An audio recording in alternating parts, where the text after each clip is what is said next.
always, with Tom Orr from beautiful the Superdome. Tom, how's it going? That was not what I expected. Oh, really? What actually happened, Tom? What can you tell us? Well, as it turns out, when we talked pregame about here's the path to victory for Ohio State, what are the odds that all of these things happen? Almost impossible. Right? You know, maybe Ohio State's offensive line really controls the line of scrimmage. Maybe Ohio State's defensive line really controls the line of scrimmage. Maybe they come up with a way to pressure Trevor Lawrence. Maybe Justin Fields' thumb is okay and he has a big game. Maybe Trey Sermon has another big game. Maybe Ryan Day really tries to step on Clemson's throat, really doesn't go for field goals, just goes for it. Maybe some of these things will happen. I mean, how many of those things could possibly happen? Turns out, Tom, the maybes came home to roost, and they liked the couch, they liked the recliner, and they made a home of it. And all of those maybes became certainties, definitelys, and absolutes, because it all happened. And we both picked Clemson before the game, but in talking about how Ohio State would win, I feel like I don't want to brag, Tom, and I don't want this to be like just overbearing on how right we were, even though we picked Clemson. But everything that you just said, everything that we talked about in how Ohio State would win, we saw it there. And I would first like to humbly apologize to Justin Fields, because that's my fault for taking too much of that Northwestern game into my thought process of how this game was going to go. And hearing Justin Fields speak after the game, and Ryan Day as well, it seems like Justin had heard quite a bit about how he stopped being good. And on Friday night, he was the best player on the field.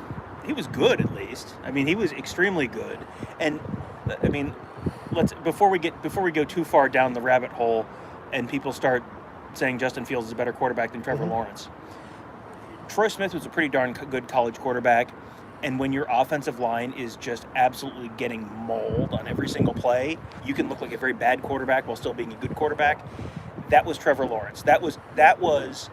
I have no idea how bad the ACC defensive lines must be, because Ohio State just made Clemson's offensive line look like a mid-level MAC school. I cannot fathom how bad the ACC defensive lines must be this year, because that was as embarrassing a performance for a really good team to have from a position group. I mean, Trevor Lawrence was running for his life the entire night. I cannot tell you how many pictures I have of Tyreek Smith sacking Trevor Lawrence, Jonathan Cooper sacking Trevor Lawrence, Tommy Togiai sacking Trevor Lawrence, Pete Werner coming right up the A-gap, about to obliterate Trevor Lawrence. And it was just like all night long, he had no time. And I mean, I don't know if I feel like the problems on the back end of the Ohio State defense have been solved, because I feel like they grade incomplete because Trevor Lawrence was running for his life the whole night. And he still threw for 400 yards, but in clearly a losing effort and playing catch up. I hadn't looked at Clemson's rushing stats all night long because there was nothing to look at. And if you can't run the ball against the ACC, then I wouldn't expect them to run against Ohio State. And we did not. 44 yards rushing on 22 carries. And that is a winning number 7 out of 7 days of the week. Travis Etienne, 10 carries, 32 yards. Last year it was 10 for 36. And his receiving numbers were 4 for 64. So it was less than last year, but he was one of their top passing threats. Early on, had some big plays, and for about 3 quarters was a pretty silent dude. Yeah, there was just, it felt like Clemson went right down the field on the first drive, and it's like, all right, here we go. It's going to be a shootout. And they scored again. I think it was 14-14 after the first quarter. I turned to one of the other photographers who we know and said, hope everyone bet the over. And I think it probably did hit the over, but that was not, Clemson didn't have a whole lot to do with that after that first quarter. Just as we both predicted. Exactly. This is as right as I have ever felt while being completely wrong. It's like we saw all of these things as possibilities, and some of these things will happen. But that was like the Sugar Bowl written by like the most ludicrous, over-the-top Ohio State fan fiction writer you could possibly come up with. It was like, what if everything went right and Dabo Swinney got dragged around the field by his ankles for 4 hours, and also all of the guys who were the good, heartwarming stories, like Chris Olave and Jonathan Cooper and Tuff Borland and Justin Fields and Trey Sermon, what if they all had an incredible night? And what if they filled in with Matt Jones in the offensive line, and then Matt Jones got hurt, and then Paris Johnson had to fill in the offensive line, and then everyone was just great? What if everything was just perfect with everyone? And it was like, I'm sorry that I did not see that one coming. And because you can't have enough fiction, Clemson star defensive player gets ejected for targeting, and there's a fumble that doesn't get overturned in Clemson's favor. It was a complete... I'm not even sure this game actually happened, Tom. This might be some ludicrous dream, because when you're walking down Bourbon Street, you can inhale a lot of different things. That's and true. I'm still wondering, is it actually too late still? That's entirely possible. Yeah, this was also one of those, like, the theory that this is all just, a simulation inside a computer. Like, I mean, maybe there's an Ohio State fan running it. I don't know. If this is a simulation, Ohio State was playing on Heisman level, and Clemson was varsity. Yeah, I mean, Clemson has good players. I think this was maybe the single most best example I've ever seen of, if you win the battle in the trenches, you win the game. That was the whole game. I just had Earl Bruce's voice in my head. Oh, whoever blocks the best and tackles the best and hits the hardest is going to win the game. And I was like, by gosh, he was right. When I hear Earl Bruce's voice in my head, it's from the years of him sitting behind me in the press box, and him getting upset when Ohio State would give up a touchdown to make it 49-7, leading over Tulsa, and you'd hear, a few cuss words here and there. That's kind of thing I hear from Earl Bruce. And certainly, we talked about it. We talked about it with Matt Connolly, and we talked about it in the past. We all favored Ohio State's offensive line over Clemson's defensive line. We all favored Ohio State's defensive line over Clemson's offensive line, and yet we all picked Clemson because of Trevor Lawrence and the Ohio State secondary. And give credit to the secondary, give credit to the Ohio State defense for containing Trevor Lawrence. What did he rush for in this one? 10 carries, Tom. How many yards? Including sacks? Including sacks. It might start with a negative. It does. Okay, negative 12? Negative 8. Negative 8. So you rushed for 8 more yards than Trevor Lawrence tonight. And that was the key coming in. Maybe the Jaguars will pick you. Do you want to play for Urban Meyer? Tom, do you? Maybe. He seems a little intense. If I can get the guaranteed contract, I might be willing to do that. Justin Fields, 22 of 28, 385 yards. Would have gone well over 400, but didn't need to. 6 touchdowns.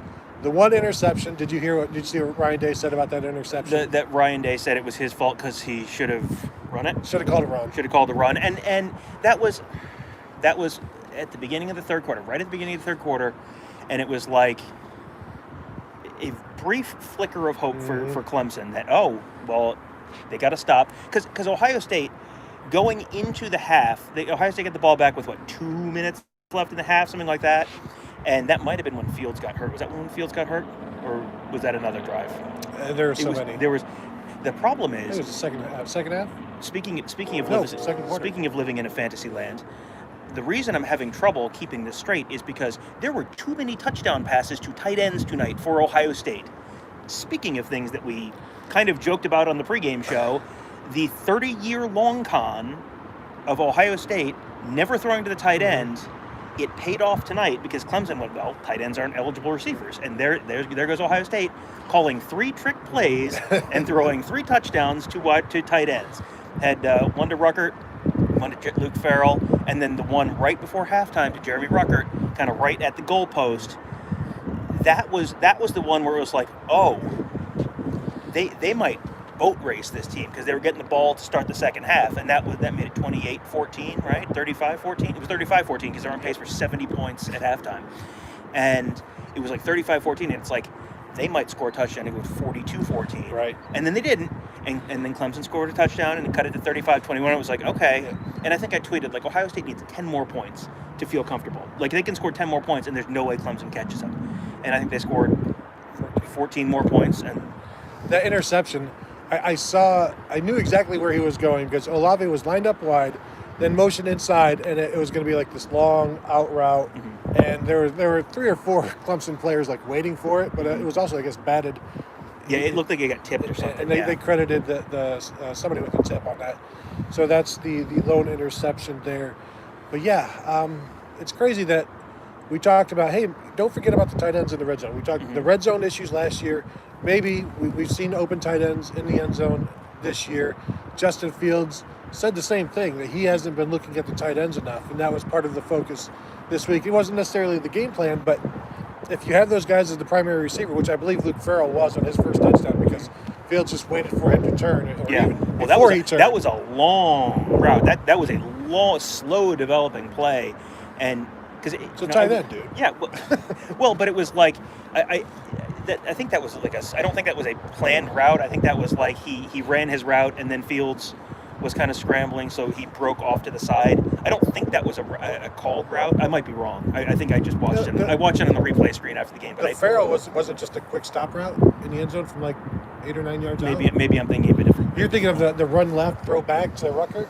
Yeah, maybe that's what I'm thinking of. Yeah. I think that one was a planned one too, because I could see Rucker like slowly getting through the line and sneaking through there on like the Jeff Hireman 2-pointer. Yes. Again, there were too many touchdown passes to tight ends for Ohio State. It's hard to see stuff when there's sparkling things in your eyes, and you're like, what is this dreamscape that we're living in?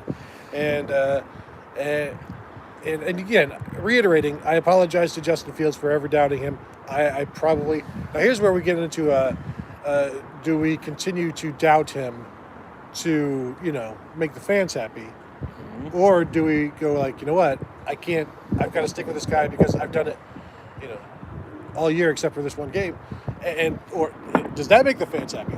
But I can't worry about making the fans happy, Tom. I've got to make myself happy, and I'm not sure what I'm going to do about that Alabama game yet.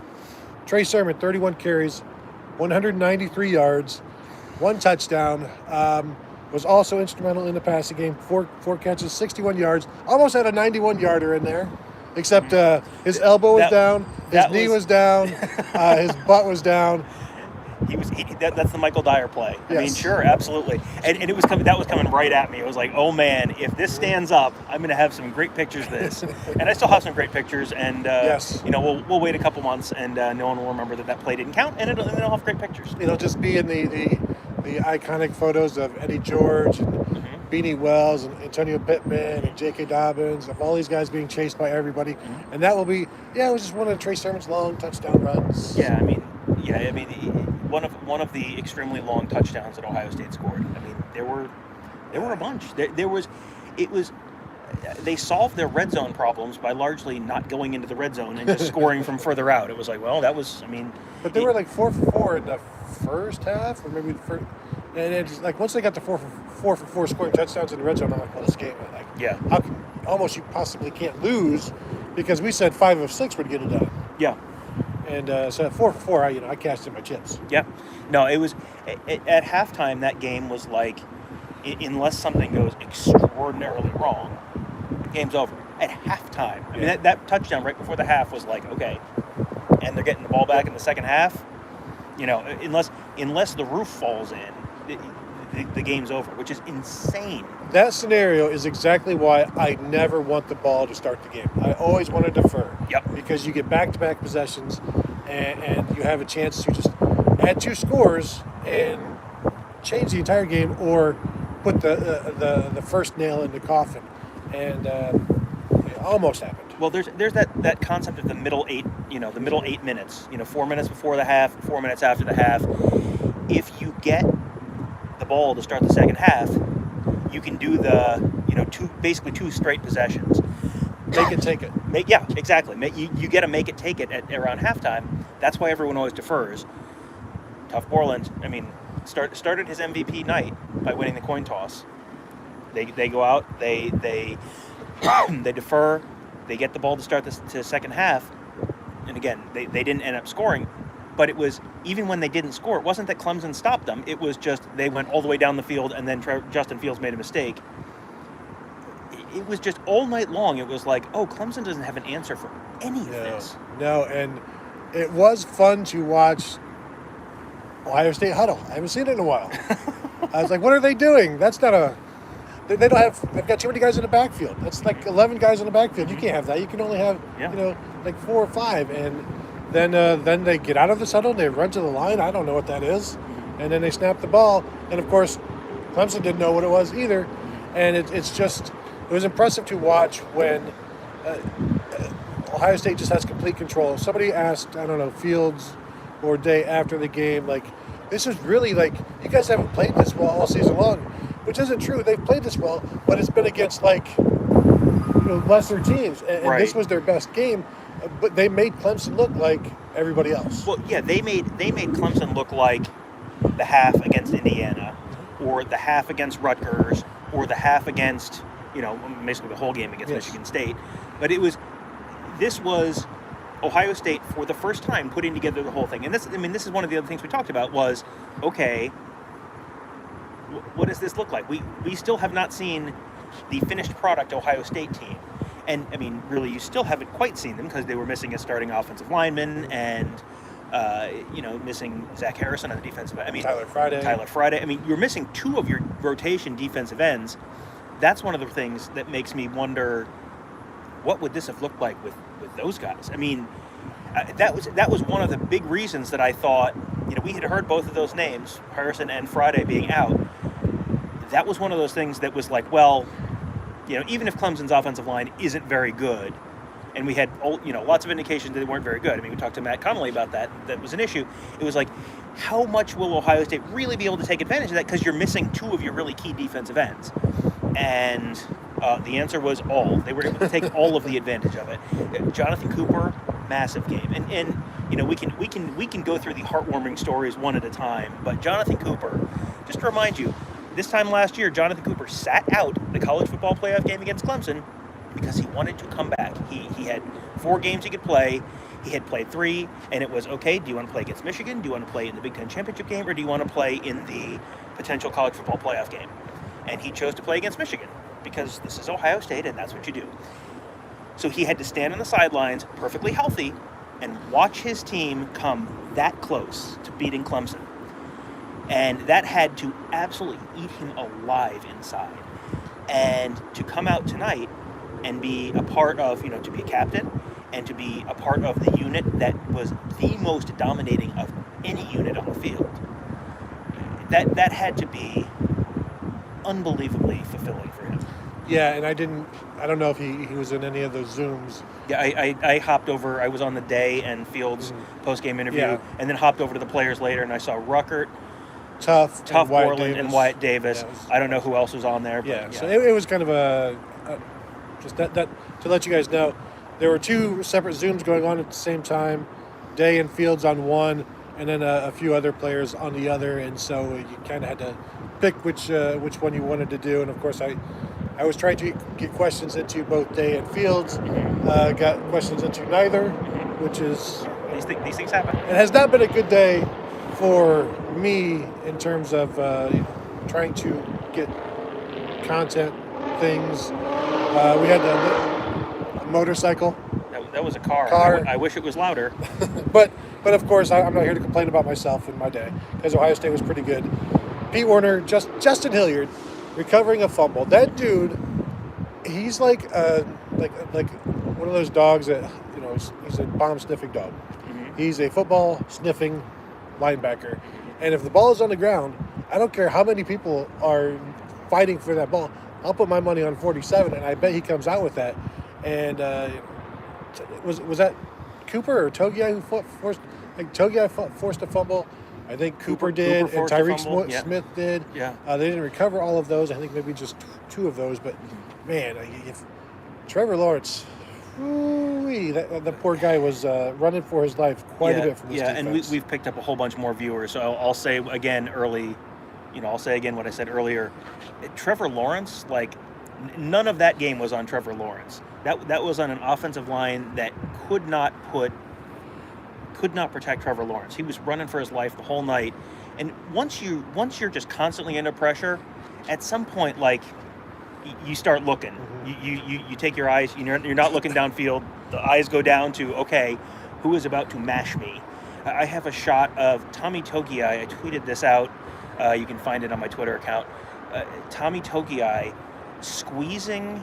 It looks like he's trying to squeeze the life out of Trevor Lawrence's head as he's tackling him. It was just. He got battered. I mean, Justin Fields talked after the game about how sore he was, and I mean we can talk about him in a second. Trevor Lawrence is going to probably need a couple Advil to get out of bed tomorrow morning. Even on the first drive where he was on his back foot and threw like the 30-yarder or whatever on the completion on like 3rd and 6 or whatever, he was bailing out because they were already getting to him. He just made an incredible throw. He was 33 of 48 and was under pressure a lot, threw for 400 yards, and it was a really good game by him, but.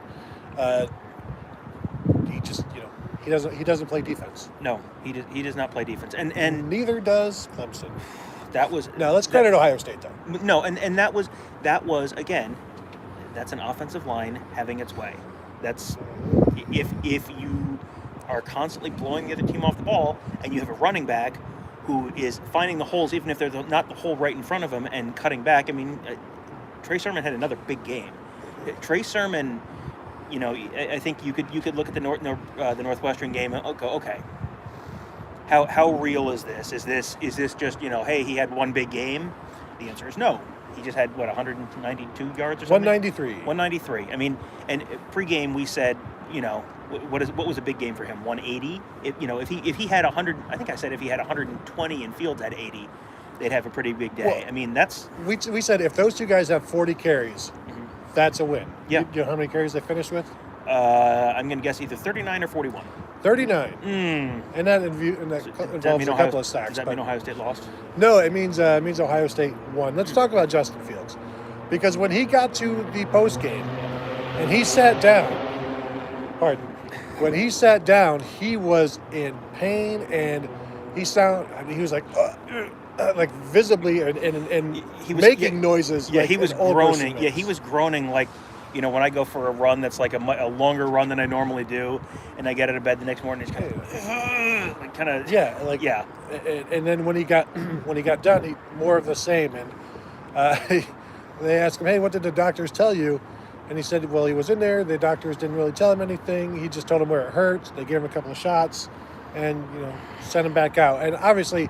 The doctors aren't going to send him out there if he's got broken ribs or collapsed lung. First of all, if that's happening, then he's not actually able to do anything. But he said it hurts after he threw, but he's not thinking about it when he's throwing. But he was in pain for second half of the game. Yeah, exactly, and also halftime, I'm guessing. Yeah, and he will be in pain tomorrow. He said that I think was it Day that said Ryan Day asked him, are you okay? Are you good to go? And Justin told him, I don't have a choice. I'm just going to quickly mention to Kirk that's only because you're not making Gerd laugh because Gerd's not reading the comments. You're making me laugh. That's okay. Yeah, I don't. He doesn't pay attention. That's my problem. Right. So yes. No, that was as I mean, this is one of these things where it's probably not super advised to take a shot that injures you that much that you have to take a shot and then go back out there and continue to get hit for another half of football. That's probably not the most medically advisable thing. And, obviously I don't know what the specific injury was, but that's always, I always kind of go like, that's not super fantastic. But at the same time, like that was people talk about, that was a courageous performance. Like, if you're going to go out there and every time you do something, it hurts, like, you've got to, that is some toughness. And that is, and that was to do that and to not just continue to play, but to continue to play at the level that he did. I mean, my goodness, that was probably the best game I've ever seen him play, especially when adjusted for competition. And to do it in a game where for half of the game you had whatever the heck he had going on. And, before the game, I got a picture, and I know you, I think, tweeted it out, but he had a big wrap on his thumb. I mean, Don't forget the thumb. The thumb, which we came into the game thinking, this is going to be the big story, How will he do with his thumb? And that turned into a non-story. Do you think it was a fake wrap? I don't. I think he was probably. Thumbgate. I think he. Nope, not going to go there.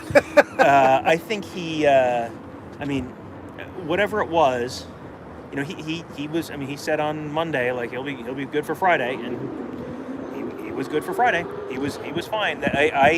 I wondered how that was going to look. I watched him a little bit in pregame, not a ton, but he looked fine in pregame, and then it did not take him long to look fine during the game either. No, his career high 385 yards passing, 13.8 yards per attempt, which is a pretty decent chunk of yards each throw. 6 touchdowns, also career high. I did actually get a chance to ask him, what was it? What made you just continue to get out there? And he said basically they've been through too much this year. Couldn't let his brothers down. And it's not just this year, it's also last year, and just how much this game meant for everybody that he only pulled himself out for one play? Yeah. It was one play, and then he was back in there. Ryan Day was just interesting. He was asked what is more meaningful to him, just beating Clemson, or getting the opportunity to now play for a national championship. And honestly, I think he sided with beating Clemson.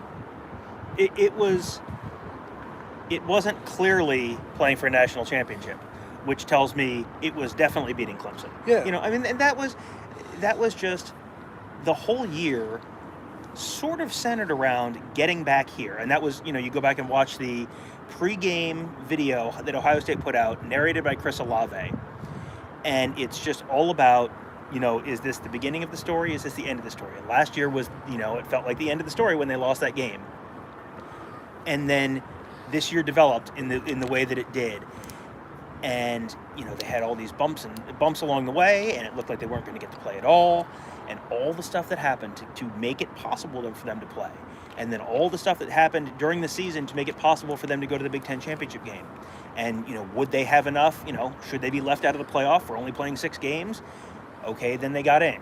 Well, now Chris Olave has COVID. Okay, now Chris Olave can't play in the game he's waited a year to play in. He can't play in it because he's got COVID. And then the Big Ten changes the rule to be at least more in line with the rest of the conferences. So now Chris Olave gets to play. And then Chris Olave scores, 2 touchdowns? 2 touchdowns. Yeah, and 132 yards receiving on 6 catches. I had on one of the Trey Sermon run that got called back, the 91-yarder that was not, I have a picture of Chris Olave looking as happy as any human being has ever looked in their entire life, and it was like, I just want to put that next to the picture of him walking off the field last year, and it's like the opposite ends of human emotion. This is like Ohio State football 2021 Sugar Bowl produced by some extremely corny, hacky Ohio State fan fiction writer. You could not have come up with a more, like, if you made this into a Disney movie, it would be like, come on. Got the doughy eyes on Brutus. Go back to the Jamaican bobsled team. Like, this is too ridiculous to believe. This is more Mandalorian, I think. This is the way Disney is going. So, I think it's pretty good. 1 episode a week. It's kicks butt, and there's some violence and some excitement. Ryan Day was asked how important it was to beat Clemson. Mm-hmm. And sometimes coaches will be like, oh no, you want to play your best, and coach speak. He'll coach speak out the answer, but he was like, no, this was important for the program because he knows what the narrative would have been if they had lost. And the thing is, it's because it's seen as Clemson and Alabama, and then Ohio State as that number 3. But the thing is, Tom, Ohio State was clearly better than Clemson last year. They did lose the game. Clearly better than Clemson. And now they've beaten Clemson here. So it's very close to Ohio State jumping over Clemson as that number 2 behind Alabama. And then, of course, now you have that opportunity to jump Alabama. Just as when Urban Meyer finally did it, when he got to Ohio State, his target was Alabama. Eventually climbed that one and took that down. But I like that Day admitted how important this game was for the program, giving Clemson a lot of deference and credit and understanding the place, but also knowing what it means for Ohio State and also what it would have meant if they had lost. Yeah, and every time I think of New Year's Day bowl games, I always think of just the narrative that comes out of these bowl games. Yes. And yes. I'm sorry, go ahead. The narrative that comes out of these bowl games.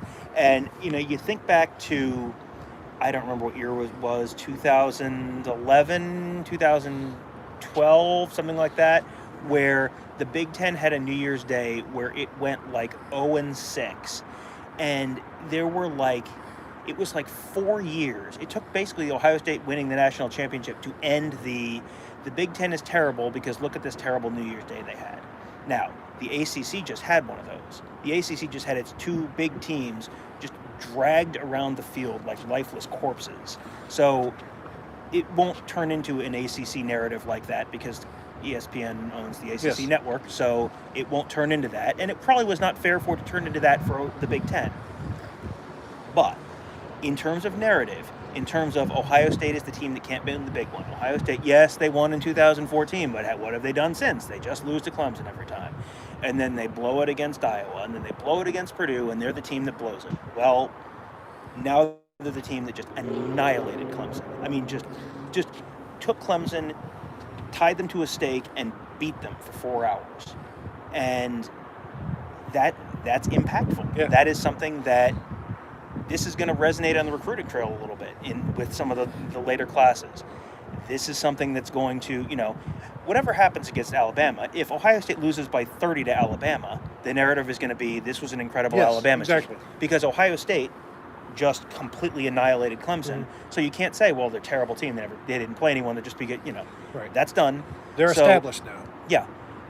So we'll worry about the Alabama game in a little bit. We have probably, I don't know. Can we take 1 day off? 42 hours. Yeah, we're going to drive 13 hours tomorrow. We better take time Maybe off. We should record a podcast in the car. We have 42 hours of podcast to do between then and now, so we'll get there. We'll talk about Alabama a little later. But, I mean, again, this was like Ryan Day's okay, you're not just the guy who took over to Urban Meyer and is sort of riding Urban Meyer's coattails. This is a team that Urban Meyer didn't beat his last time he played them. Urban Meyer didn't get to this is a season that's a whole different thing from Urban Meyer's. This is a little bit like the 2012 season where there's just so much crap going on, but they made it through the season undefeated. This was like Ryan Day's okay. This is Ryan Day's program. You can't say, well, this is this is just sort of fallout from Urban Meyer. This is Ryan Day's program. This is Ryan Day's signature win. Not even a question. Congratulations, you're now this is 100% your program. Yeah, I think he's taken an axe to college football's bathroom door and saying, here's Johnny. And Jack Nicholson wasn't the good guy in that movie, right? But he won football games. I haven't watched The Shining in a long time, but just all over the place. Chris Olave, go ahead. But I am watching these comments scroll by like lines of code through a computer. Are you the Matrix? Yeah, exactly. One thing that should get shouted out, our Nevada Buck earlier this week. Jeez. I mean, on Monday, we both listened to the press conference and said, I don't like the way they're talking about Fields' thumb. And Nevada Buck on our Ask the Insiders board, he has his wise men, he has his people who know things, and his people who know things said, don't worry about it, it'll be fine. And if you heard us on our podcast, we didn't talk about that. We didn't talk about why, but all of a sudden it was like, well, maybe it's not as bad as we thought. And you know what else Nevada Buck talked about earlier this year? Trey Sermon. Trey Sermon might be the big breakout player on this year's team. I'm starting to think Nevada Buck may know some things. If you would like to know some things, you can do that. You can find out the things Nevada Buck knows at BuckeyeScoop.com. Might be a good time to be a member. Might be some interesting stuff happening in the next month. Well, yeah, and I mean, there's again, to credit Nevada Buck, there's been a lot of everything we saw today was being talked about inside the walls of the Woody, and so that was good content. That was all week long, and you saw it in this game, and credit to all of those guys. Tom, do we want to start getting to some questions, and then we can continue to talk? I almost feel like we need to just start asking people to re-ask. Yeah, re-ask us question, because I can't scroll all the way back through everything. We'll just start answering questions as they come in, and go from there. So if you have questions, please feel free to ask. Corey wants to know how much is a membership. $13 a month, I think. Right. $12.99 a month, and then if you sign up for an annual membership, it's like 10 months worth of. You get a couple months free or a month and a half free, something like that. But it's well worth it. It is well worth it. I have said this before. I have been covering this team for years and years and years. Kirk says $139.99 a year. I have been covering this team for a number of years. Since I have been a part of the Buckeye Scoop team, I know so much more than I knew before, and I cover the team for years. So yes. BuckeyeScoop.com. Brian says roll Tide. I mean, so say we all. I think the people in the mentions want Bama. I think maybe. Let's see. Vinay wants to know, what did you think about Marcus Williamson and Josh Proctor's performances? I mean, I feel like there's a little bit of, I think I said this earlier, they almost get graded incomplete, because it's like, I don't know how much they weren't tested, because Trevor Lawrence was just constantly running for his life. I feel like it was better, but I don't know how much of that to chalk up to the pass rush. Tom, Amari Rodgers, 8 catches, 54 yards. And it wasn't just those two.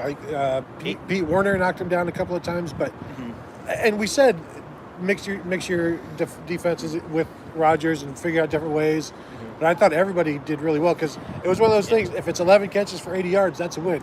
This was 8 for 54. That's more than a win. Yeah, I think that was what we said. It was like 8 for 80, 8 for 70, something like that. No completions over 30 yards. Right. No, I mean that's just for anybody crazy. I think that's crazy. But I mean, it was just everything worked tonight. I guess 48 attempts, no completions over 29 yards.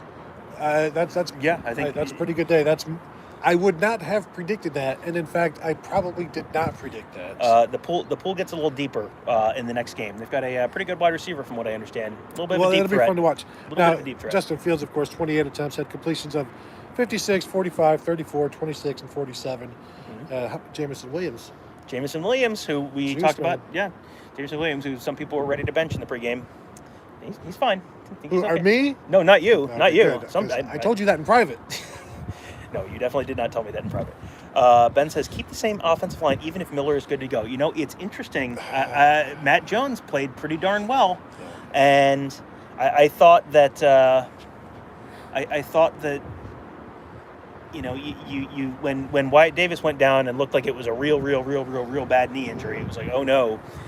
And then, when Paris Johnson came in, Paris Johnson was fine. And it was like, well, if they get through this Clemson game, even if they don't have Wyatt Davis, Harry Miller, Paris Johnson, there are options on the interior of that line. And Enoch Vamahi wasn't even here today, but that's another option too. I mean, the depth on the interior of the offensive line is incredible. And Matt Jones did have a false start, I believe, but that no drive-killing holding calls or anything like that. So no, and I mean that was not the worst false start by a left guard tonight. The Clemson, was that Matt Bockhorst? May have been. The left guard for Clemson jumped on a 4th and 1, and it was like, oh man, that's like, what is the worst thing you could possibly do? That was around the 30-yard line or something. German drummer wants to know, not to be downer, please explain what is wrong with Sean Wade and how will he fix it? I think he's going against good receivers, and also maybe his best position is inside rather than outside. Yeah, I mean, I do wonder if this is just like a, he wants to be outside, and that may not be his best role. Because I guarantee he won't. It's not about what you want in the NFL. Yeah, it's about what you can play. And I don't think he's going to probably be there. Nick wants to know, is the spread correct? Apparently for Bama, and the spread is Ohio State getting 7. Yeah, that was from Bet Online. Yeah, they released it early in the fourth quarter, and I didn't want to tweet it until I knew for sure that the game was like in enough. Yeah. Because if I were to ever like tweet that out and then Clemson comes back, then it's your fault. Then people will stop liking me as much as they almost like me now. Vicky wants to know how Clemson's secondary compares to Bama's. I mean, Alabama's secondary is not fantastic. That's an opportunity. That's where Ohio State needs to attack them. Alabama's front seven is much better than Clemson's, I think, especially the defensive line. Yeah. That's where, again, we saw tonight, even if your secondary is not great, if you've got a real world-beating defensive line, that can paper over a lot of problems. Well, and there's a reason the over-under on that game is like 76 or 77, and it's because they don't quite believe in the Alabama secondary either. Well, I remember tweeting in about October that I couldn't wait for the 52-48 Alabama-Ohio State Rose Bowl. And it won't be the Rose Bowl, but it might be 52-48. I would sign me up for that right now. I would love like 100 points of Alabama-Ohio State. That would be fantastic. Tom, I know people want to criticize us for picking Clemson, or maybe they don't, and I'm just projecting. You're not reading the comments, but no, I am not. Yes, okay. That was just for those wondering. That was the first thing we talked about when we started the show. So, but who was it? Was it any of these people, or was it us who were at Alabama this past week, standing on their steps, saying Ohio State's coming? Yeah, I mean, we went there. We took photos specifically because it's like, well, we know they're going to play. We're going to need these. So yeah, maybe we need to stop in Tuscaloosa on the way home, and we could. We should probably do editorial meetings off air. Let's let these nice people. Let these nice people listen to us talk about football instead of editorial content. How about Mayan Williams?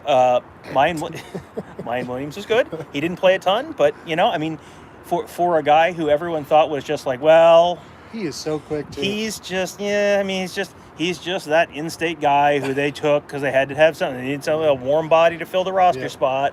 Who they took from Iowa State, can't be any good. Like, boy, he looks okay, huh? He sure does. Ben says, how do you think Tough played tonight? Well, he won the coin toss and then he won the defensive MVP, so I guess he was okay. I think all of those linebackers, Tough, Pete Werner, and Justin Hilliard all had like 9-8 tackles. Justin Hilliard, of course, great again. Pete Werner, great again. So I was a little surprised that it was Tough, but I mean, I was thinking.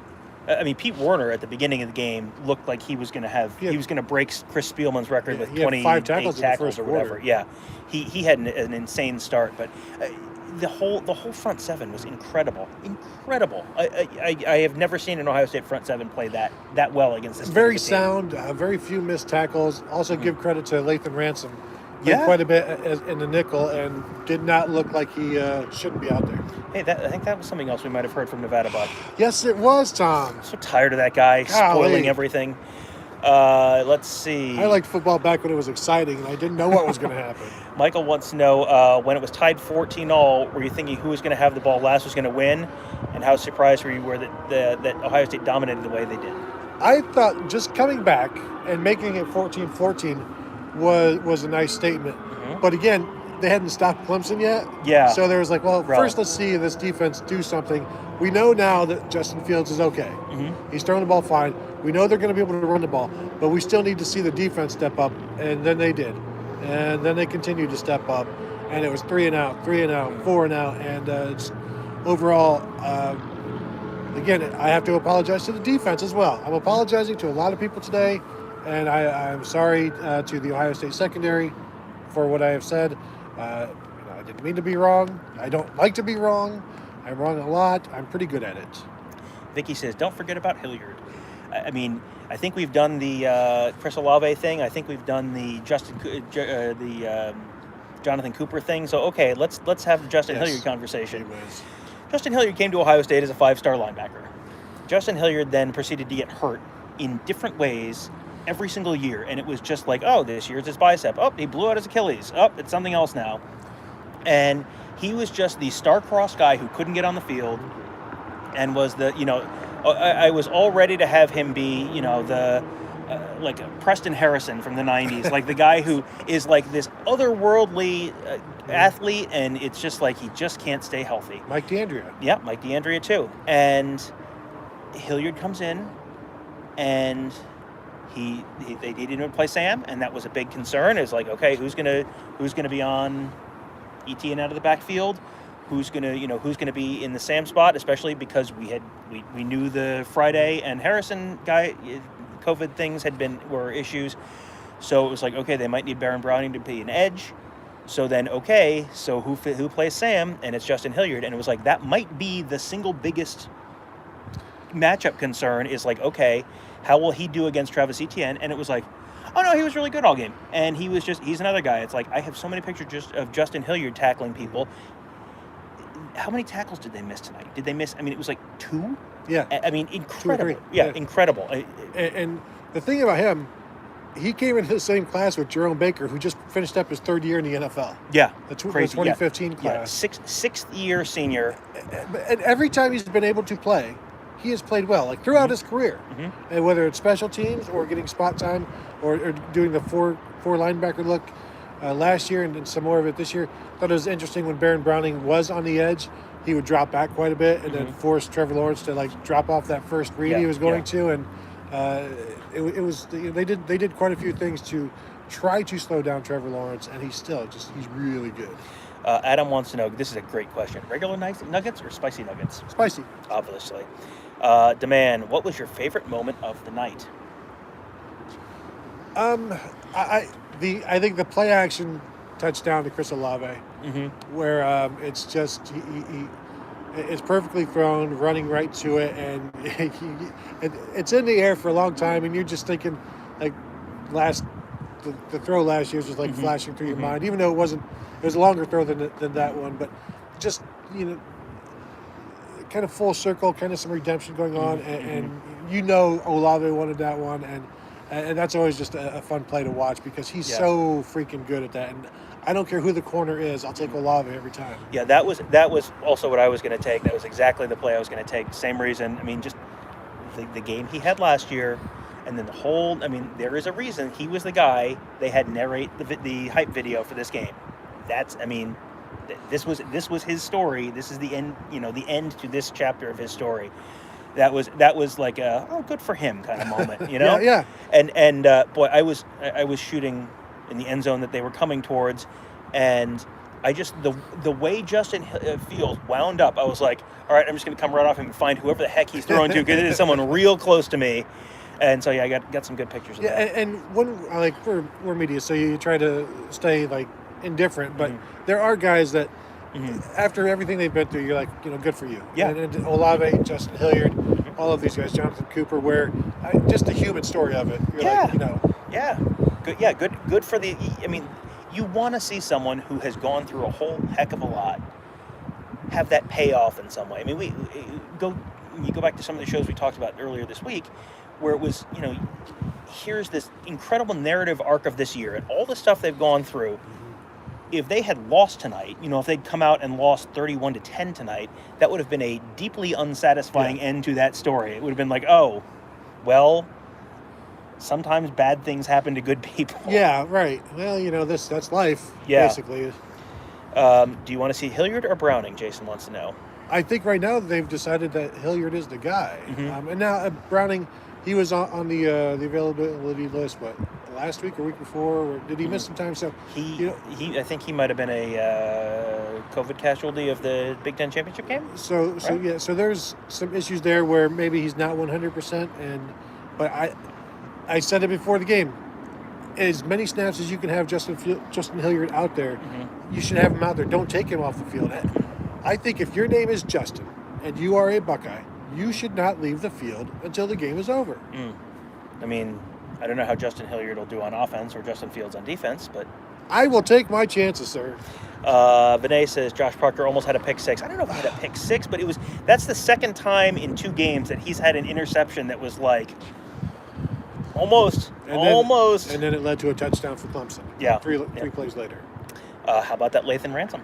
How about that guy? He's all right. Seems like he's doing okay. Drew says, how about those tight ends? I don't know what to say.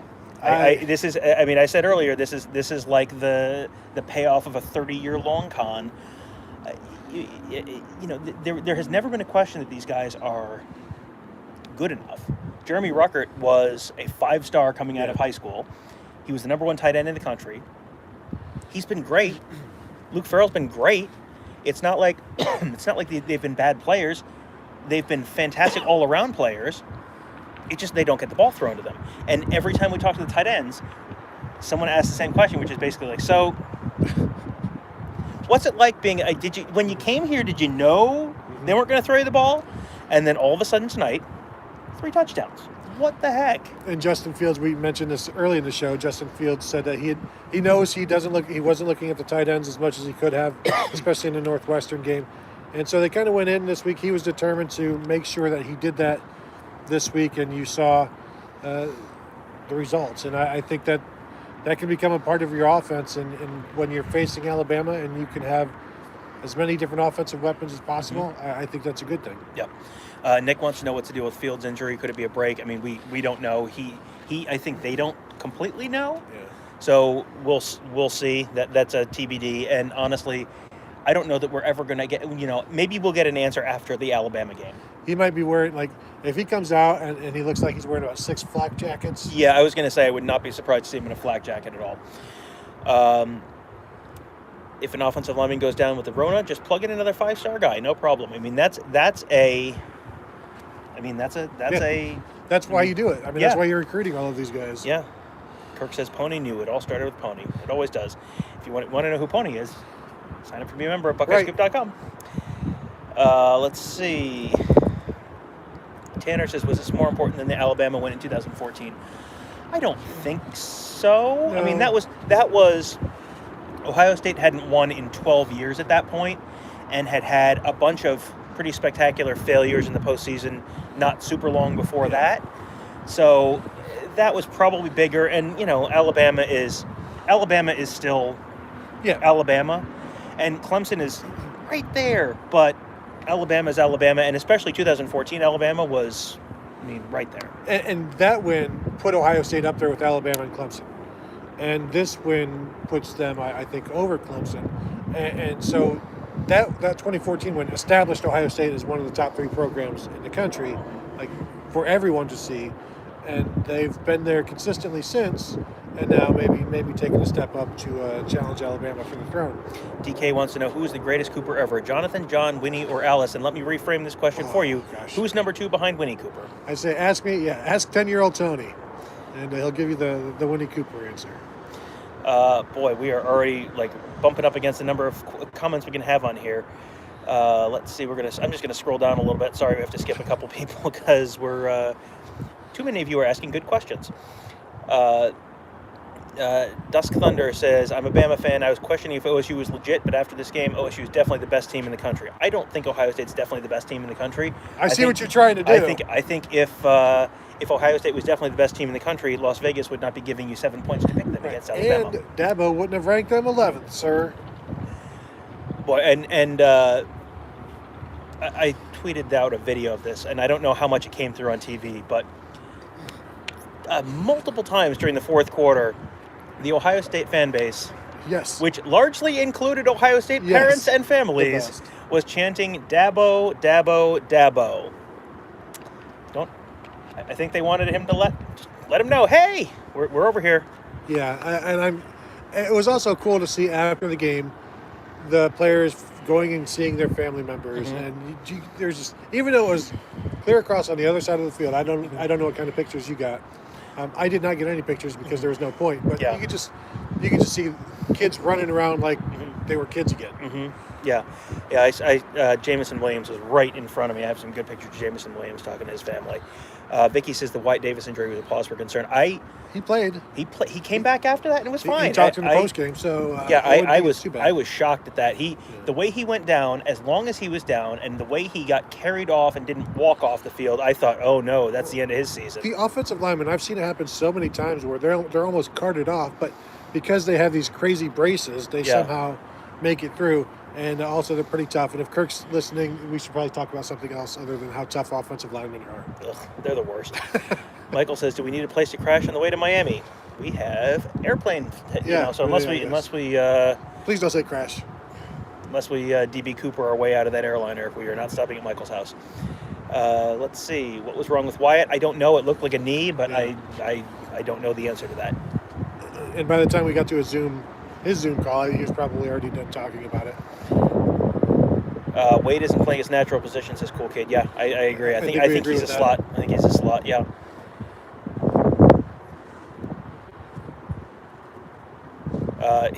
Jordan says, I stubbed my toe the other day, and I was more of a baby about it than Justin Fields with that hit.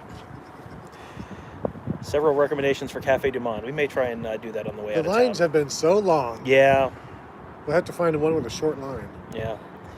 We can't come to New Orleans and not get beignets, though. Yeah. But by the time we're we going to want have- to get out of town eventually. Yeah. I still have to do some shopping for my wife, though. Did you see the clip of Johnson pancaking his dude? Did you see the clip of Johnson pancaking his dude, Paris Johnson? No. I didn't see that. I was obviously down by the field, so Can I find it on Twitter during a show that we're recording? And that sounds like a terrible idea. Tom, just keep talking. Yeah, Keep scrolling, Tom. yes. Wyatt Davis did come back. For the people who are wondering, yes, Wyatt Davis did come back. Lots of people think Sean Wade was disappointing. Vinay says Clemson secondary was 24th in the nation. Bama's is 75th. This is where the fun begins. I mean,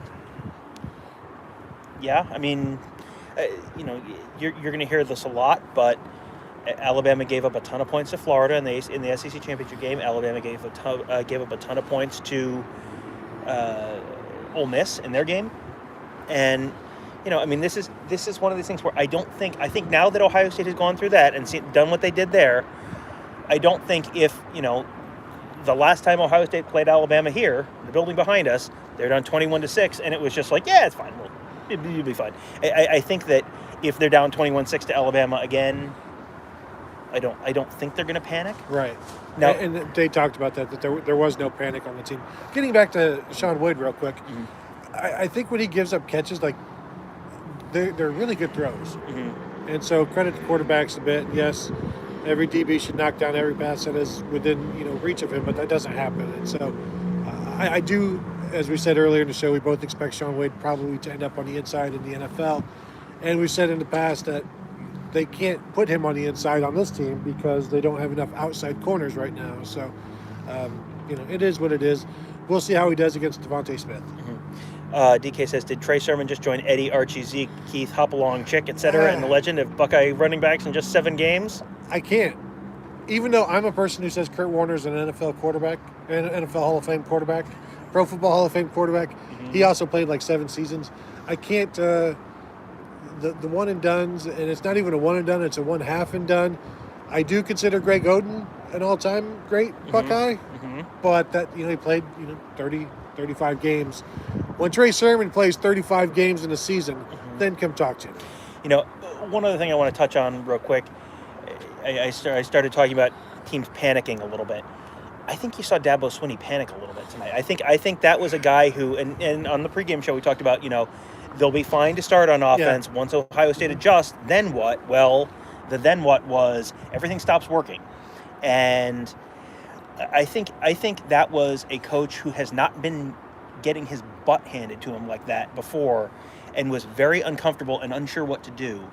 And you saw there was some James Franklin game management there. I mean, it was like, can you see the scoreboard from where you are? Why are you punting on 4th and 5 when you're down 21 points in the 4th quarter?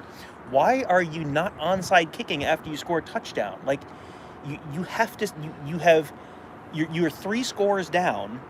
There's 13 minutes left in the game, and your defense has given up 42 or 49 points. Like, walk me through the thought process on that. And I think the thought process is, holy crap, what the heck is happening to us? I don't know what to do. Well, and then when stuff like that happens to coaches, they revert to like the old coach's handbook that they were first given when they got out of college.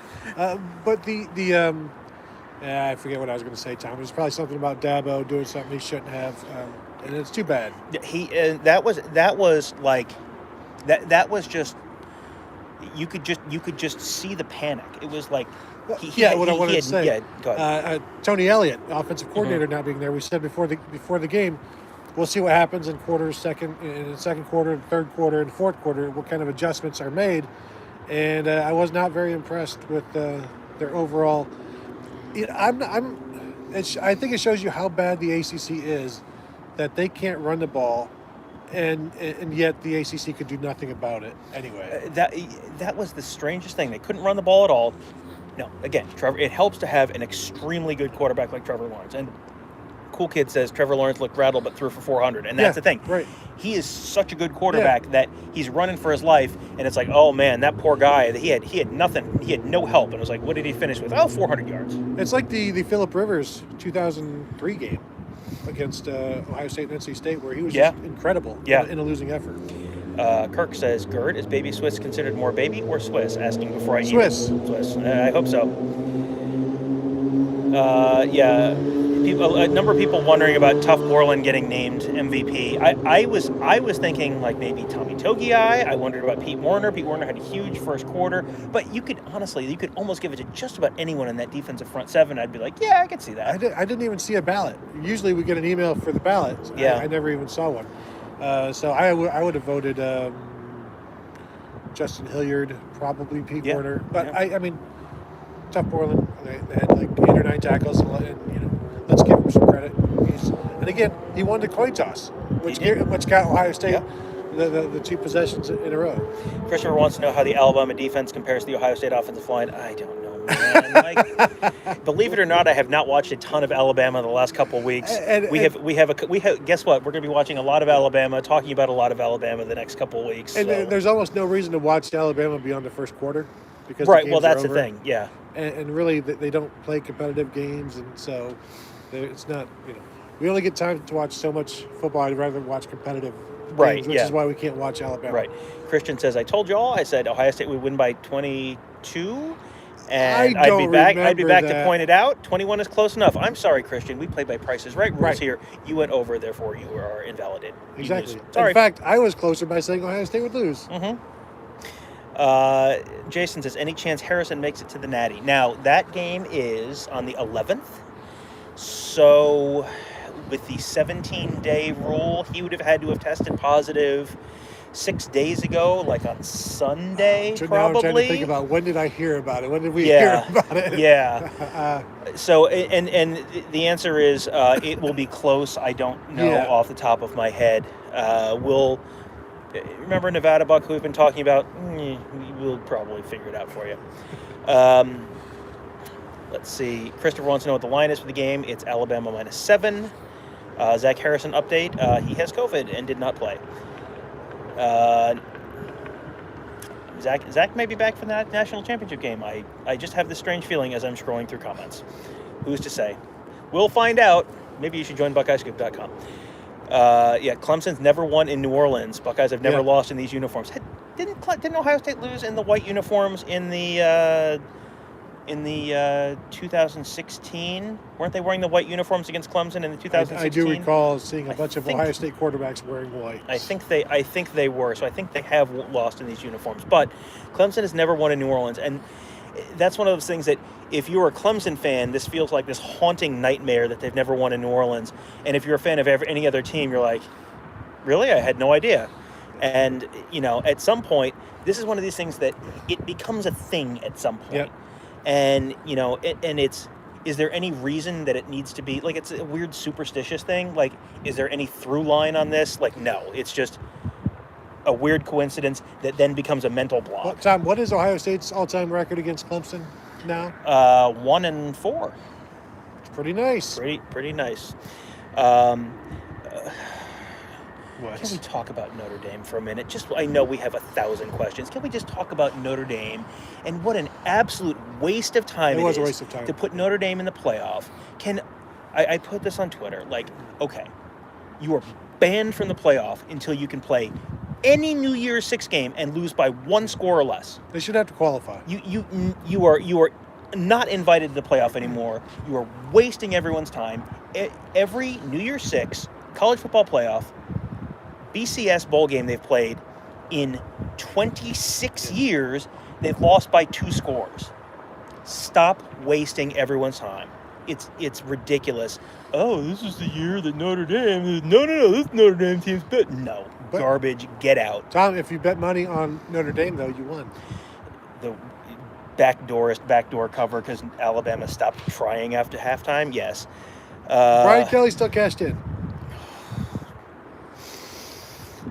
Stop wasting everyone's time, Notre Dame. I think they're a very good program. You know what they're not? A playoff program. Marketex says the D gave up 28 points to the number 1 pick in the draft. A's for everyone on defense. Yeah, I think so. I'm with you. Even Ryan Day or Tough Borland, somebody said you can't. They knew they were going to give up points, and so that's kind of built into your expectations and your game plan because you can't play perfectly. And was it when we were talking to Matt Connolly, how Trevor Lawrence last year against LSU, like they knew LSU was going to score a ton of points, so Trevor Lawrence had to play perfectly, and he felt that, and I think it was too much for him.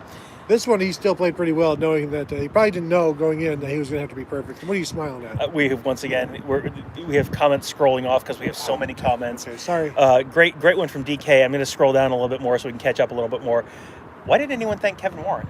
I bet they forgot. Yeah, I'm sure they're kicking themselves now.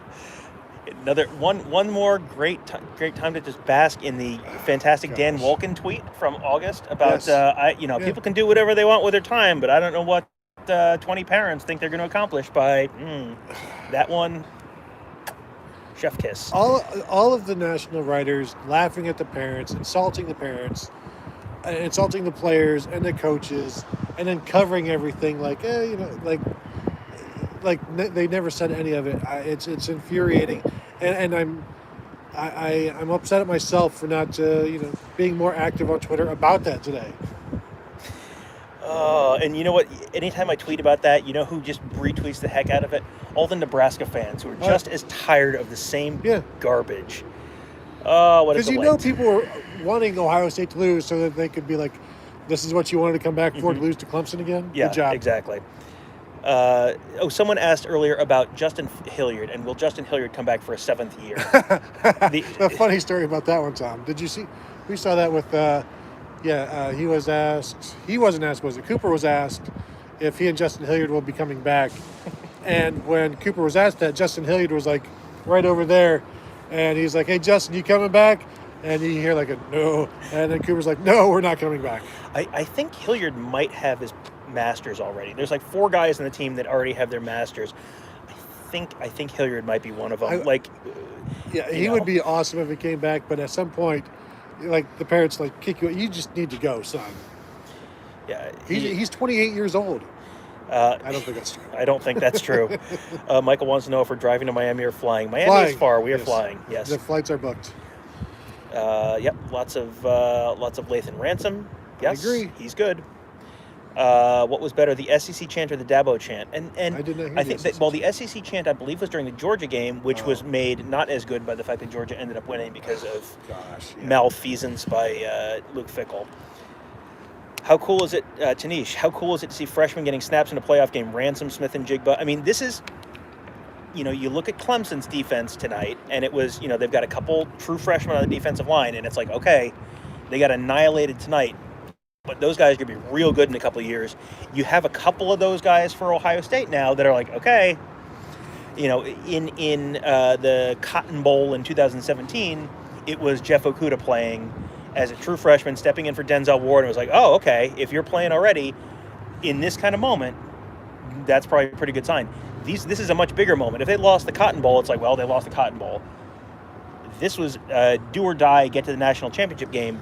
Those guys being on the field, that tells you exactly what the coaches think of those guys and what they might be in the future. Julian Fleming, Mayan Williams, C.J. Stroud as well. Jackson Smith and Jigba. Yep.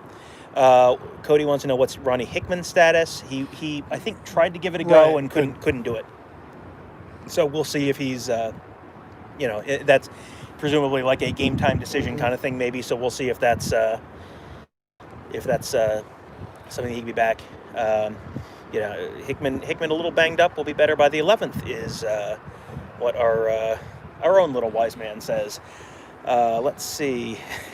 Diego says, I love how many people are still awake for this. I'm not the only psychopath.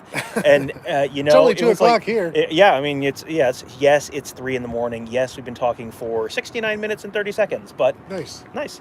It is, about the second quarter, I said to Gerd, oh man, the live stream tonight is going to be a long one and a lively one. We will stay here until the questions are no more. That's probably not true. We also have to drive 13 hours tomorrow and have a bunch of work to do before then too. Yeah.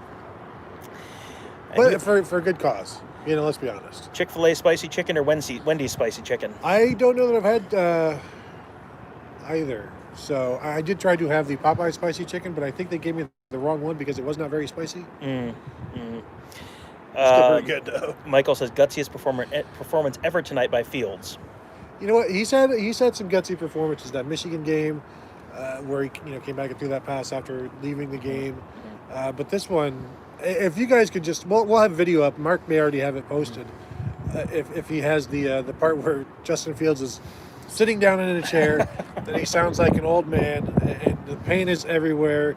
And then he gets out of the chair, and the pain is everywhere. And yes, he said his back hurts, and he knows he's going to be in pain tomorrow because he's already in pain right now. And I'm sure it's one of those things where even as you're sleeping, you wake up, it's like, you can't move, you can't shift to your right side or your left side. It's going to be a while, I think, before he's good to go. Elena wants to know, how do you think this win will impact recruiting? And the general rule of thumb is that any one game doesn't necessarily sway people. Just the narrative around the program. Right. That, okay, now Ohio State is very clearly not just a top 3 team, but now maybe one of the top 2 teams. It can only help. That's not something that's likely to sway a 2021 kid who's signing in a month. But 2022, 2023, that's where you tend to see that. It also helps Ryan Day in his second year going to a national championship game, showing that you're not just living off of Urban Meyer, you're creating your own program and doing it with young players that you've recruited. Christopher Hall is from Edmond, Oklahoma, thinking about going to Ohio State University to become a doctor. How good is the med school program? Pretty good. Sure. Hospital's good. No, and they've got a large medical campus constantly being improved upon and built upon, and it makes the driving through there sometimes tough, and sometimes parking lots go away, and the intramural fields can go away because they need more parking lots. But sure, go be a doctor at Ohio State and ruin the intramurals for lots of kids. I have nothing to add that is either relevant or true. Jonathan I says. didn't either. Jonathan says, do Cincy fans still think they're the best team in Ohio? Boy, that was. I think it was Mark Jones was calling that game and saying, yes. There are people who think that Cincinnati's the best team in the state. And it was like, they played last year and lost by 42. And okay, this Ohio State team might not be as good as last year's, and this Cincinnati team might be better than last year's. And maybe that other team it was a really bad week for Cincinnati. So okay, let's give them 21 more points. Okay, now you lost by 21 points. I don't think anyone who's paid attention thinks that Cincinnati the people who the think best team Cincinnati is better is probably some of the people at Cincinnati and some of the people at ESPN. Yeah, and I mean, none of them really believe it. Well, and you want to look at the players who have transferred from Ohio State to Cincinnati. Yes. They're not, there's not a appreciable, anything. Can Justin get wrapped in bubble wrap? I mean, they will try. I wonder how effective bubble wrap actually is. Depends on how hard you get hit. I'm not sure. True, I'm not true. sure if you get drilled to the helmet. Right. Is there an update on Wyatt? The update on Wyatt is he went back in the game, so I guess he's fine. Jordan says he must have called Tony Chief too many times. He's actually banned since they're not reading my comments. We're reading your comments, Jordan. There's just a lot of comments. Yeah, Chief. Aren't we cold? It's like, I don't know, 50 degrees It's like or something. 55. Yeah, and we're under a street lamp. I mean, we kept getting warned. All the media emails talking Yeah. about how freezing cold it was What inside, and crock. I put my sweatshirt on, and I'm inside the stadium. I was like, oh, it's hot in here. Like, I had to take my sweatshirt off. Now inside. I was in an auxiliary press box, like way over, and so it wasn't in the direct line of the air conditioning, but it was fine. Kirk says he talked to Wyatt Davis after the game. Just sore, no problem. Good job. There you See, go. so many different people bringing stuff to the scoop. Yeah, it's as if having a team full of insiders, all working at the same site, Right. provides a lot of information. Well, there's probably something. There might be a lesson to be learned there. Nevada says that not everyone at Buckeye Scoop picked against the Buckeyes. He's talking to you, hater. You picked them to lose by more than I did. again, depending on what math you use. Because, yes, I did have them losing by 4. Yeah, and you had them losing by 3. Yes. But you had Clemson scoring more points than I did because you... So I got are closer. the- I get closer to Ohio State's score, is what I'm hearing. Mike says, can't believe the secondary held up after getting 200 yards to Freifogel from Indiana, 144 and 3 touchdowns to Dotson for Penn State. Wade had a decent game. Isn't it funny to say they held up, giving up 400 yards passing? But they did. They did. Because, Tom, what do we talk about? Keep everybody in front of you. Don't let anybody get by you. Longest completion, 29 yards. Right. Yeah, no, that was they gave up 400 yards, and it was like, wow, they played fantastic. Yeah. Well, and Clemson didn't do a darn thing on the ground. And Ohio State, I don't know how many yards Ohio State ended up with. They were on pace for 70 points and 800 yards at halftime, which was like, that seems like a lot. I don't know a lot about football. Is that good? It seems good. Pretty good. Yeah, their total yardage, Tom, 639. 385 passing, 254 rushing. Does that have a little bit of Houston Astros the year after the banging scheme got revealed vibe to it? Oh, yes, it does, Tom. Let's talk about that. It's harder to hit the curveball when you don't know what's coming, and it's gosh. harder to not get lit on fire when you don't know what's coming. There was so little adjusting by Clemson, and they just had to deal with it. And kudos to the Ohio State offensive game plan, everybody involved with it. There was some hurry up, there was some huddling, and all of it was very, very effective. Ronald Miller, I'm just going to read this out verbatim. Okay. Tressel, second year national championship. Stoops, second year national championship. Urban Meyer, second year national championship in Florida. not in Columbus. Took him 3 years in Columbus. Second year he was eligible in Columbus. Saban? Second year, right? No, third year. Second. He was there in 2000. No, it was second year because it was the first year was 2008, I think. That was the year they lost to ULM, and then they beat Gene Chizik. Second year at Auburn. Maybe. I don't know, man. Do you know what time it is? Goodness. Jim Harbaugh. Seventh year at Michigan. I was scrolling back through Dan Wolken tweets or my favorited tweets to find the terrible Dan Wolken. Mm-hmm. What are these parents hoping to accomplish? I had another Dan Wolken tweet favorited that was, it would be shocking to me if 5 years from now Jim Harbaugh hasn't won does anything feel more inevitable than Jim Harbaugh winning a national championship in the next 5 years? Sent in 2015. That's more than 5 years ago. How'd that work out? How do we keep adding people? Do you know what time it is? Goodness. Kirk says, Mark Jones is not, yep, good, yep. Agreed. Not going to read it, but I'm agreed. Oh my goodness. There's so many comments. Michael wants to know, did you freeze in the press box? No, it was fine. Tom, I have a question. Are there any? Is there any Clemson fans bickering with Ohio State fans in this? There were a couple. There was some bickering earlier. Okay. We did have a couple Clemson fans who have been frequent viewers of ours. Yes. Hop on to say congratulations to the Ohio State fans. Some of the Ohio State fans wanted to drag them a little bit. I haven't seen them. That may have been less fun, but it was a very nice sportsmanlike thing. I did see a couple familiar names in there congratulating Ohio State. That was very nice. At halftime, I went and got a bottle of water as the Clemson offensive staff, or just the coaching staff, was coming out of the press box, and they were all like just, they knew they were in deep doo-doo. And, and they were. Yeah. Well, I mean, it didn't take that long. Once it was 14-14 after the first, and then once the second quarter kicked in, I mean, that's, maybe this is something that we need to write about.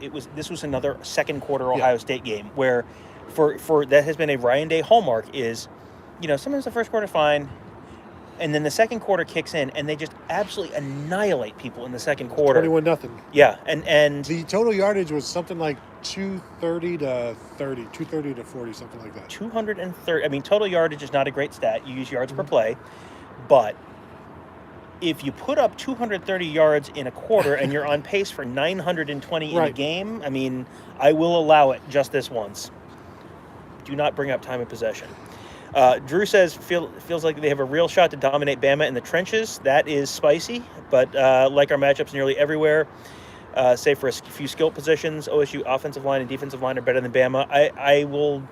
I'm gonna abstain at this point. I need to watch more Alabama. Tom, do you think Alabama's going to beat Ohio State? Absolutely, 100%, 100%, never a doubt. if I pick Ohio State, everyone will get mad at me. So that's how I feel. Like, well, I did it for 2014, where I picked against Ohio State all through the postseason. Mhm.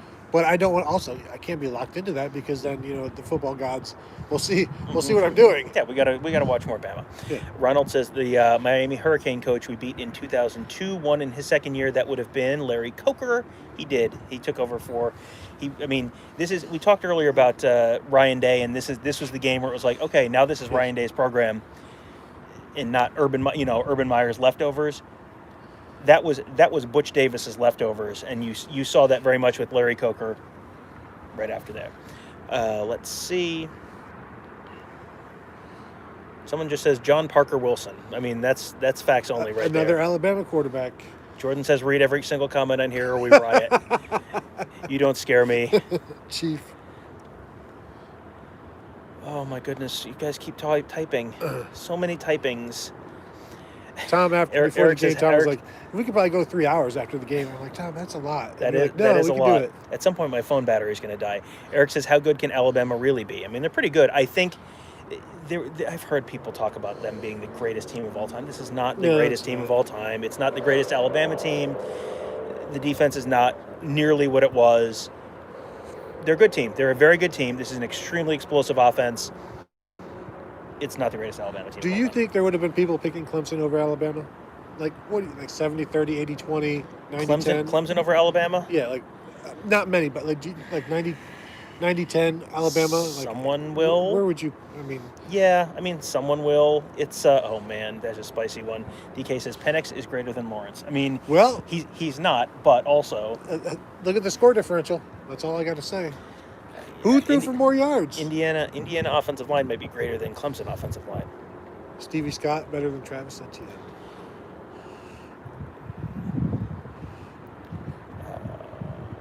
Tom is scrolling, by the way. Christian, yeah, sorry, yeah. If you're listening, Christian says Ohio State will score 60 and beat Bama by 20. I mean, you could if you truly believe that, you could probably get some real good odds parlaying. Right.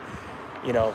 Ohio State minus 17 with the over 90 or so. Yeah, wow. $5 bet will pay off about $4,000. Michael says, "Do you guys ever actually sleep? Not as much as we should. Yeah. Not boy, this is there was a possibility that this was going to be like, oh, and now the off season has started. Right. Well, should we tell the people why Ohio State actually won this game? Spite. Spite. I have my editorial calendar all set up. And, that's true. And I had planned it for an Ohio State loss. And so now I have to change my entire calendar. And so you guys are welcome. I did that for you. Ronald says Saban gave Ohio State one of the worst top 10 losses in history in 1998 when he was at Michigan State. Do you remember that?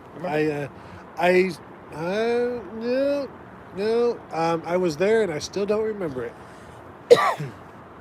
Thank you for bringing that up. Mm-hmm. I'm sure on everyone... this, the greatest day in Ohio State football history. Kirk says closing time. Gents, get some sleep. Great work. Well, I mean, he's the boss, so I guess. Just scrolling to see. I think Kirk is just tired of watching. No, you guys go ahead. Just call it a night. All right, last one. This is it. After this is it. Eric says, I might have missed this question already, but was the press box catered? Oh, well, what we did have, they had some hot dog plates already filled with some macaroni and cheese in a what? In a warming version of a refrigerator. Let me finish. And then hamburger plates with macaroni and cheese in the warming refrigerator. It's not a refrigerator, but it's like a refrigerator, but it's for warm stuff. So like a heater or an oven? Not an oven. An oven is what you make stuff in. Uh-huh. It just keeps things warm. It's a warmer, I guess you would. And then they also had like cold sandwiches. And then at halftime they brought out some cookies and some chips and some pretzels and some brownies. I've got some in the bag. I'll probably have something on the way to the hotel because we have not eaten since I don't know, 10 hours. Yeah. Whatever it was. Yeah. I mean, catered. It's ballpark hot dogs and hamburgers. So. Yeah, and the story is that normally they do all the buffet stuff. Can't do that this year. And we had sandwiches and the cookie stuff. We didn't get the hot dogs and mac and cheese. That sounds delightful. It was pretty good. White macaroni and cheese. The hot dogs were good. I mean, they're not just your standard hot dogs. Pretty plump, pretty juicy. It was a good time. You know, the why did they bother feeding the photographers? They're not people thing. Was a Right. lot more funny when I was up in the press box with Right. you and No, not down no. in the photo workroom. Yeah, no, it's still funny. Yeah. It's still funny. Agree to disagree. All right, I don't care. Yeah, Kirk says a lot of mustard. A lot of mustard. No mustard on that hot dog. Ketchup only. All Facts only. So, greatly appreciate all of you guys joining us. Yep. Holy pants! What a fascinating night of football this was. Tom, this outcome, again, was the only one you said you could not see happening. Yeah, and there was another game when I said that. It was 2014 in the Big Ten Championship game. It was like, well, I don't know what to expect without JT Barrett, but the only thing that would shock me, the only possible outcome that would shock me would be a blowout Ohio State win. Yep, I remember you saying you could see Clemson winning by 28, but there's no way avenue to like a 28-point Ohio State win, which you were correct. I was correct. So, congratulations on that. But Expert. as we said at the outset, every single maybe or possibly or Right. what would need to happen, it all happened, and you saw that's a blowout. Right. Well, and okay, let's look ahead to Alabama. If Ohio State completely dominates both lines of scrimmage, and Trey Sermon runs for 180 yards, and Right. Justin Fields throws for 6 touchdowns, and the defense spends the entire game pummeling Mac Jones, then yes, Ohio State could win by 21 conceivably. Now, what is the likelihood that's going to happen? Slightly less likely than it would have been tonight, I Right. guess. But I mean, This happened. I guess you can't say no. Yeah, no, I agree. So I think that's going to do it, and I am. We would like to thank everybody for showing up. I mean, it's probably late where you are. It's late where we are. What time is it? It Oh, is. geez It's only Louise. 2:22 local. I mean, the bar's closed in like 5 hours. The bars close. Here's the other weird thing about being in New Orleans. Bars close at 11 because of COVID. They have shut down the bars at 11, and a bunch of them are not open at all. It has been a weird week to be here, but yeah, it is. Yeah, this has been there's like a 17-way tie for the strangest part of being in New Orleans for New Year's with no fans on Bourbon Street. Yeah. And the bars are closed, and the town is kind of dead. And then Ohio State came and just absolutely blew the wheels off of Clemson. Like, sure, which part of that would be the weirdest to you? Exactly. I also want to credit the Ohio State fans. They were louder than the Clemson fans. They had a lot more to cheer about. Even in the first quarter. That's true. Yeah. No, the Ohio State. I think, not to interrupt you, but I'm going to interrupt you. I think it's because the families hadn't got to see the players in so long that they were actually happier than the Clemson families who were like, I know these kids. Well, and all week there was this question of like, oh, well, will Clemson be as motivated as Ohio State? Ohio State, like, just the families, the players, like, this is the dumbest, laziest narrative all the time. I'm gonna write about it. They wanted it more, but it's very hard to argue with this Ohio State group, the players, the families, the coaches. They wanted this game real bad, and they wanted it because they went to extraordinary lengths where they were getting mocked in the national press and didn't give a crap and kept fighting after they were told no, like this no, stop, no chance, this decision will not be revisited, as Kevin Warren said. Here they are, and now they're going to Miami. And in terms of who wanted it more, well after the game, I was packing up my bags. There are Clemson players walking across the field, heading towards the bus, laughing, yelling, having fun with each other. And it felt like, I don't know that that's how Ohio State felt leaving the field last year, an hour afterwards. Well, I know it was not. I mean, we were in that locker room for Ohio State after the game last year, and that is, we've covered a bunch of Big Ten championship games, bowl games where you get to go in the locker room after the game, and it's, when they win, there's music playing, guys are slamming lockers, it's loud, they're laughing, they're talking, you just, it's, like when you're in the elementary school cafeteria and you just hear the voices everywhere. Yes. And just this like din of noise, and there are people dancing and they're throwing tape balls at each other. Going into that locker room in the Fiesta Bowl last year was like creepy silent. There's still lockers being slammed. There were, but and it was like, instead of a room full of people, most of the guys had already gotten on the bus. There were, 6, 8, maybe 10 guys in there. Yeah. And all the conversations were just real hushed. And it was like, I remember talking to Jordan Fuller, and Jordan Fuller's not the loudest, not the most, the highest volume speaker, but it was like he was just so quiet. He was just so bummed, and it was just really a bummer.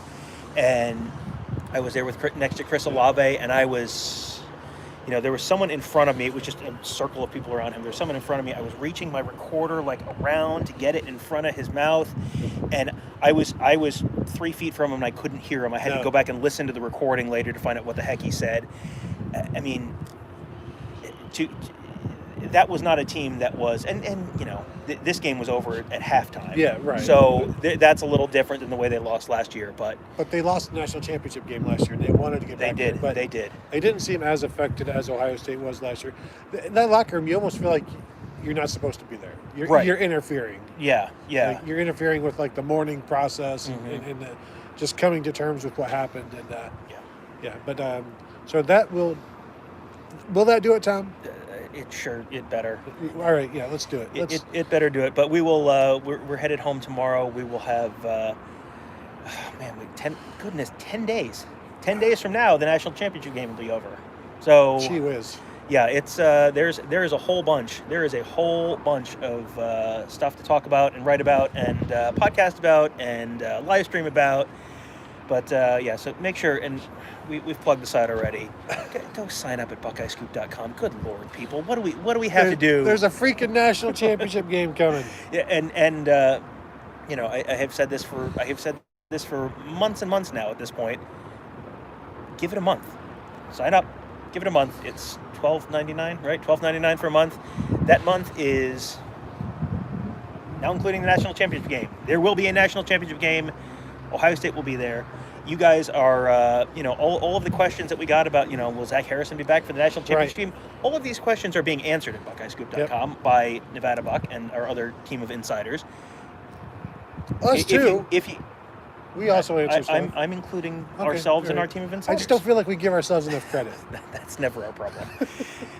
So, if you are the type of person who's asking questions in this type of feed, you are the type of person who'd enjoy the Ask the Insiders board at BuckeyeScoop.com.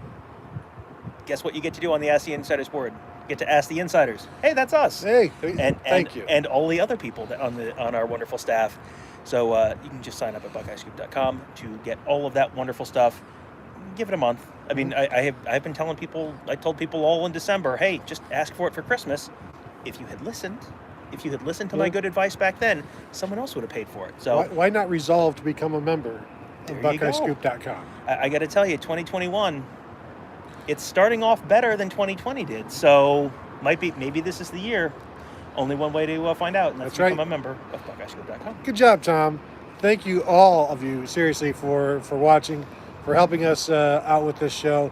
Thank you all for listening, and we will talk to you guys later.